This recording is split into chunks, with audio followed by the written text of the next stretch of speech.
Vítam vás u World of Tanks, svet tankov. Dneska si ukážeme ľahký tank A20. Myslím si, že pri ľahkom tanku je zbytočne hovoriť prieraznosť, pancier a podobné veci, keď viete, že tie diela sú až také silné není, ani ten pancier. Za to obratnosť a rýchlosť je ich najsilnejšou stránkou, to asi každý ovládate. Takže sme na mapke. Prístav. Hráme štandardnú bitvu. Táto mapka pozostáva z takej priemyselnej zóny, ďalšej priemyselnej zóny a tá priemyselná zóna medzi sebou majú taký menší, taký, nejaký by som to povedal, park a tu majú železnicu. Takže zvyčajne z IS-3 chodím sem, alebo sem, alebo tuto niekde proste na túto stranu, na ľavú, ale keď mám ľahký tank a dielostredci sú tu není, takže asi budem. Keď mám ľahký tank, tak a bývajú tu dielostredci, tak dielostredci sa skrývajú tu, alebo niekde tu. Takže ja si pôjdem obraňovať od LACMX a od PZ-38 na. Keď budem tu v meste, keď sa vyskytne nejaký ľahký tank, tak pôjdem za ním.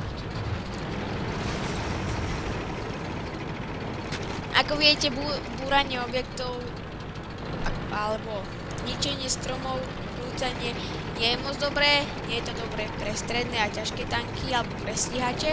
No pre stredné sa to ešte dá, lebo artiléria vás uvidí, ale keď má ľahký tank a nemám šancu trafiť za budovou alebo aj pred budovou, takže celkom dobre. Ako tam vidíte, tam sú 3 typy, čo to zle. A máme ale prvého LACMX, takže musíme ísť za ním, je to 5-kový tank, takže uvidíme, ako to dopadne. Ďalší LACMX, takže môžeme ísť na to. Máme poškozený pás.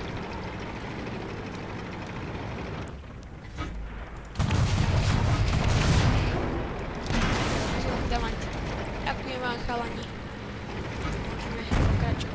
Au, vybolelo. Takže ako viete, všetky tanky sa ma snažia zničiť. Prečo? Je to jednoduché, lebo detekujem ostatné vozidlá. Ja asi idem takto.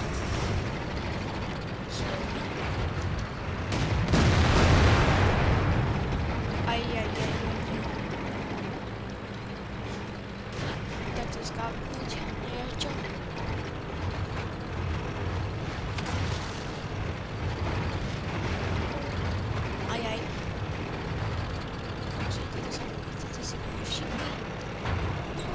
Tento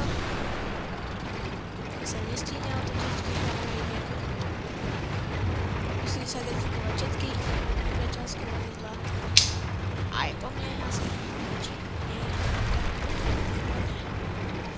Dúfam, že nám. A, ide po mne. LACMX, takže ja sa snažím vyhnúť.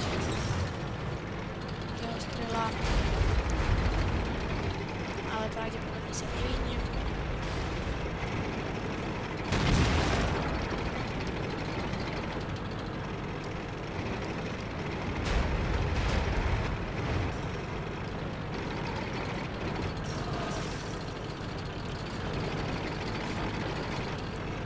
Tejto slávam, čo tu predvádzam, je ukážkom veľmi zaujímavej obratnosti A20. Takže aj v tomto prosím za ním. Vyřídili nás. Takže, ako som hovoril, LACMX ma dal. No to nevadí, scoutol som veľmi veľa vozidiel, alebo respektíve nepriateľských tankov. Čiže môžeme ísť naspäť do garáže. Učím sa s vami pre túto bitku. Ak sa vám video páčite, ak sa vám video páčilo, poznáte to like, dislike, koment alebo odber. Čau.